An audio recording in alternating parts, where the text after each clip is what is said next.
Assalamualaikum warahmatullahi wabarakatuh. Nama saya Septiapti Pertami dengan nomor NIM 2304070121 dari kelas Literasi Digital 069. Di sini saya memilih buku dengan judul Eksploitasi Seksual pada Anak Online. Sebelumnya, eksploitasi seksual pada anak adalah masalah global yang membutuhkan respon komprehensif. ECPAT bekerja untuk meningkatkan pengetahuan dan membangun kapasitas para anggotanya dalam pemangku kepentingan lain dalam memerangi isu ini. Untuk bekerja secara efektif, penting untuk memahami berbagai perwujudan eksploitasi seksual pada anak online dan bagaimana para pelaku menjadikan anak-anak sebagai korban. Buku ini berisi 3 series lembar fakta yang terkait dengan eksploitasi seksual pada anak online, termasuk perwujudan eksploitasi, kerangka kerja hukum regional dan internasional, serta istilah dan alat teknologi yang relevan untuk memahami internet dan membangun bagaimana teknologi dapat digunakan oleh para pelaku kejahatan seksual anak atau orang-orang yang berusaha untuk menghalangi para pelaku tersebut. Masuk ke pembahasan pada bagian pertama, yaitu mengenai perwujudan. Perwujudan sendiri terdapat 5 bab materi, yaitu yang pertama adalah materi, yang kedua adalah grooming, yang ketiga adalah sexting, yang keempat adalah pemerasan seksual, dan yang terakhir ya adalah kekerasan seksual anak online yang disiarkan secara langsung atau streaming. Yang pertama yaitu materi. Istilah materi yang menampilkan kekerasan seksual pada anak digunakan untuk menggambarkan materi yang menggambarkan aksi kekerasan seksual dan atau fokus pada alat kelamin anak. Istilah materi yang menampilkan eksploitasi seksual pada anak dapat digunakan untuk mencakup semua materi seksual lain yang menggambarkan anak-anak, termasuk berbagai tingkat keparahan kekerasan dan tindakan. Materi tersebut melibatkan anak-anak dan semua kelompok umur, baik laki-laki maupun perempuan, dan memiliki variasi tingkat keparahan. Yang kedua yaitu grooming untuk tujuan seksual. Grooming online untuk tujuan seksual adalah sebuah proses untuk menjalin atau membangun sebuah hubungan dengan seorang anak melalui pengguna internet atau teknologi digital lain untuk memfasilitasi kontak seksual online atau offline dengan anak tersebut. Tindakan-tindakan grooming tidak terbatas pada tindakan-tindakan di mana sebuah pertemuan fisik secara pribadi telah dicoba atau telah terjadi, tetapi juga berlaku tindakan-tindakan yang dilakukan secara online. Sexting. Sexting sendiri ini didefinisikan sebagai pembuatan gambar seksual atau sebagai penciptaan, pembagian, dan penerusan gambar tanpa busana atau nyaris tanpa busana yang menggoda secara seksual melalui telepon genggam atau internet. Yang keempat yaitu pemerasan seksual.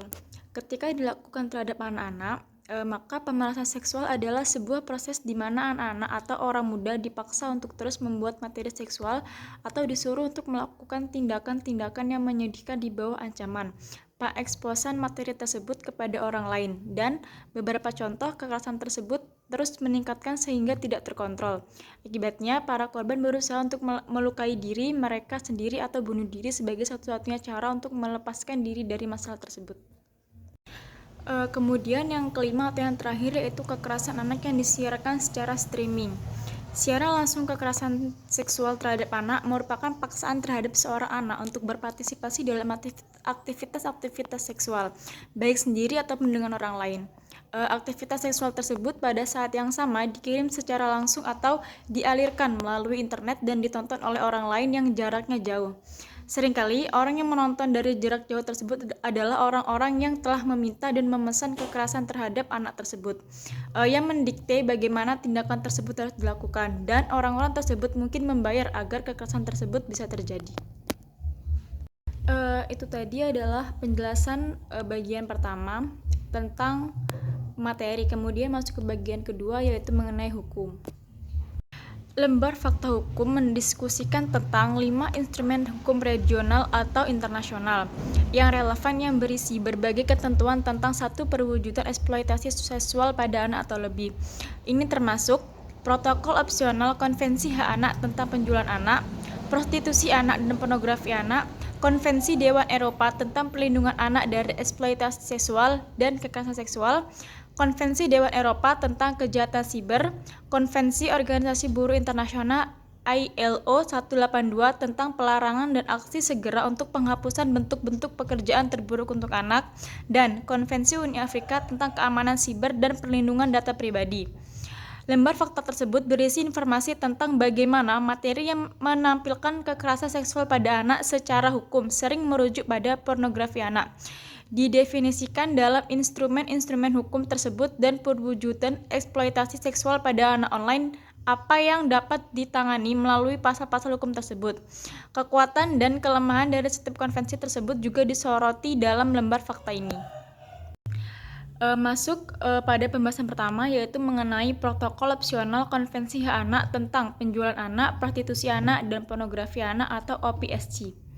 Untuk membantu membendung kekerasan dan eksploitasi anak yang semakin meningkat di seluruh dunia, Sidang Umum Perserikatan Bangsa-Bangsa pada tahun 2000 mengadopsi protokol opsional Konvensi Hak Anak untuk mencegah penjualan anak, prostitusi anak, dan pornografi anak. OPSC dan eksploitasi anak seksual pada anak online terkait dengan eksploitasi seksual pada anak-anak online. OPSC secara tidak langsung menyatakan kewajiban bagi negara-negara peserta untuk mengkriminalkan dan menghukum dengan hukuman yang layak aktivitas-aktivitas yang terkait dengan hal tersebut. Pembahasan kedua yaitu mengenai Konvensi Dewan Eropa tentang Perlindungan Anak dari Eksploitasi Seksual dan Kekerasan Seksual. Pada tahun 2007, Dewan Eropa mengadopsi Konvensi Perlindungan Anak dari Eksploitasi Seksual dan Kekerasan Seksual yang juga dikenal sebagai Konvensi Lanzarote. Setiap negara di seluruh dunia dapat menjadi peserta dari konvensi tersebut. Tujuannya adalah pertama, untuk mencegah dan memerangi eksploitasi seksual dan kekerasan seksual terhadap anak. Yang kedua, untuk melindungi hak-hak korban. Yang ketiga, untuk mempromosikan kerjasama nasional dan internasional.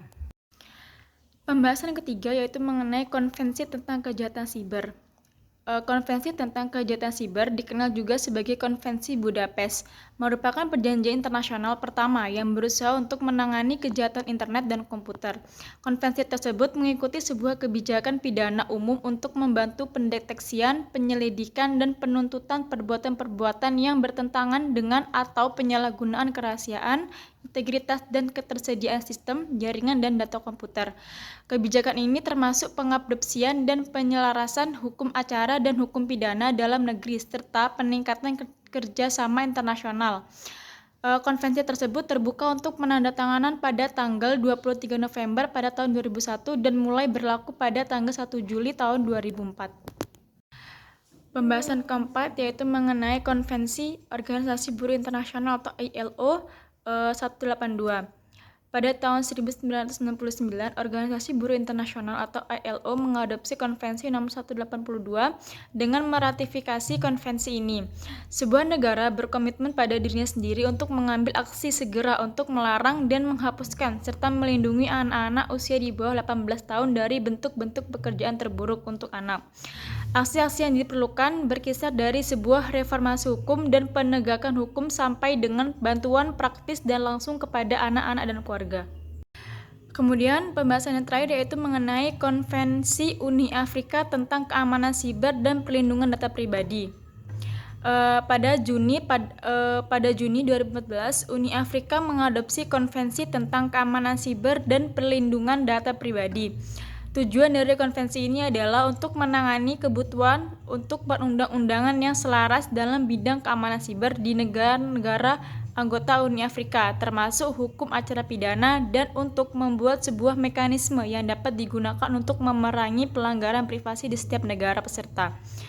Konvensi tersebut menghendaki pembuatan sebuah kerangka kerja normatif yang sejalan dengan hukum budaya, ekonomi, dan lingkungan sosial Afrika. Terkait dengan eksploitasi seksual pada anak, konvensi tersebut secara khusus memasukkan pornografi anak. Kemudian masuk ke bagian ketiga atau bagian terakhir yaitu mengenai informasi dan teknologi. Baik, di sini saya akan menjelaskan secara singkatnya saja. Yang pertama yaitu mengenai alamat IP. Alamat IP atau Internet Protocol Address adalah label numerik yang diberikan kepada setiap perangkat yang terhubung ke jaringan komputer atau internet. Alamat IP digunakan untuk mengidentifikasi dan membedakan perangkat dalam jaringan. Kemudian yang kedua yaitu ada penyaringan dan pemblokiran. Penyaringan dan pemblokiran adalah proses untuk memfilter dan menghentikan akses ke konten yang tidak sesuai atau berbahaya.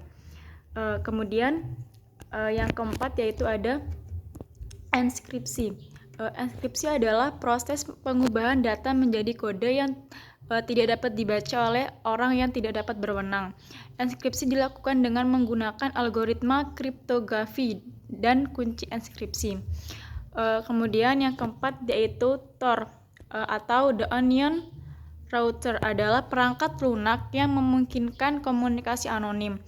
Tor menenskripsi data dan mengirimkannya melalui jaringan yang terdiri dari beberapa node, sehingga sulit untuk mengetahui asal dan tujuan data tersebut. Kemudian ada hash dan foto DNA. Hash adalah fungsi yang mengubah data menjadi nilai unik dan tetap. Hash digunakan untuk mengidentifikasi data dan memastikan keaslian data. Sedangkan foto DNA adalah teknologi yang digunakan untuk mendeteksi dan menghapus konten seksual anak.